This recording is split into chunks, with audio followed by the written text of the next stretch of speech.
tradition, religious tradition, spiritual tradition, what is important is that you understand who you are.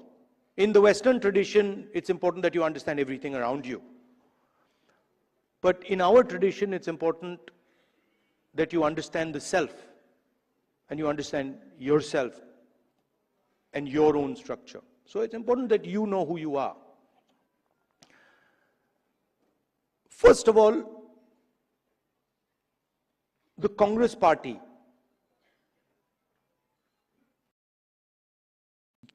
you're the people who started the Congress party. So the Congress party was essentially lawyers, right? And Singhvi no, and you need to be reminded of this because, and I'm not just talking to you, I'm talking to every lawyer in this country. We would not have got freedom.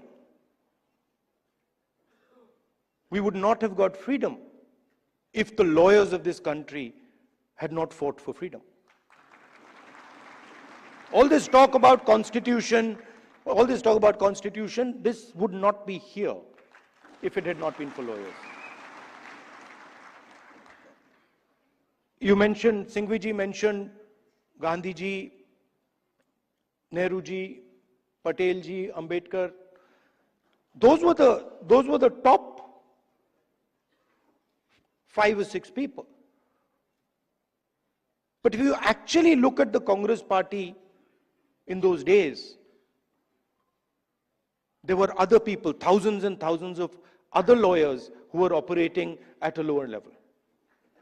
So it was, the freedom movement was actually fought in large measure legally. Right? So you are the people who were the backbone of the Congress party. And you are also the people who envisioned this constitution. If you had asked, if you had asked people who did not understand the law to frame this, it would be impossible. Right? So it was lawyers, it was the legal mind, it was the legal fraternity that built this entire architecture. And why am I telling you this? Because it is the architecture that you built that is being destroyed today. And it is being systematically unraveled on every front. Some visible in front of our face and others hidden. I've been speaking recently about the election system. I always had a suspicion that there was something wrong. Right from 2014, I had a suspicion that there's something wrong, something does not add up. In fact, I'll even go further. I had a suspicion in the Gujarat Assembly elections already. Okay?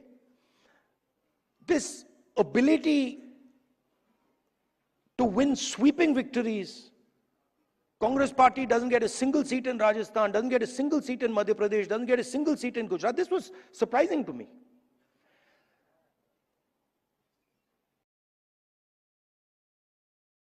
It went on for some time. There was a conversation, but I could never speak because there was no proof. So whenever we spoke, people said, well, where's the proof? And then something happened in Maharashtra, where in the Vidhan Sabha we won the election, hands down.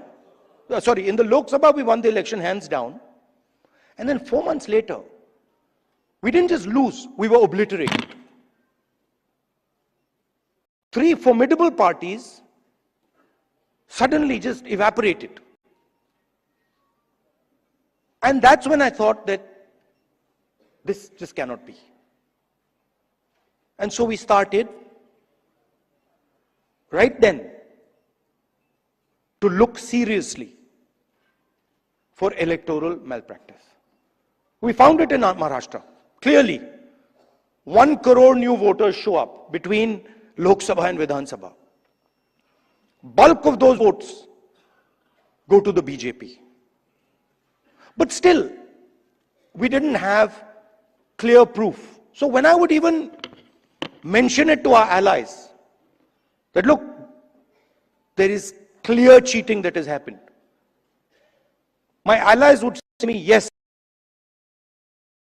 we can see that there is cheating that has happened, but we don't have proof. And now, I say with absolutely no doubt that we have proof. And we have such proof, that will show the whole country that the institution of the Election Commission does not exist, that it has disappeared. It has taken us 6 months, 6 months of non-stop work to find this proof. Why? Because the Election Commission does not give us electronic versions of the voter list. It gives us paper versions, and you'll be shocked to know, as I was, that when they give booth-wise paper versions of the voting list, that document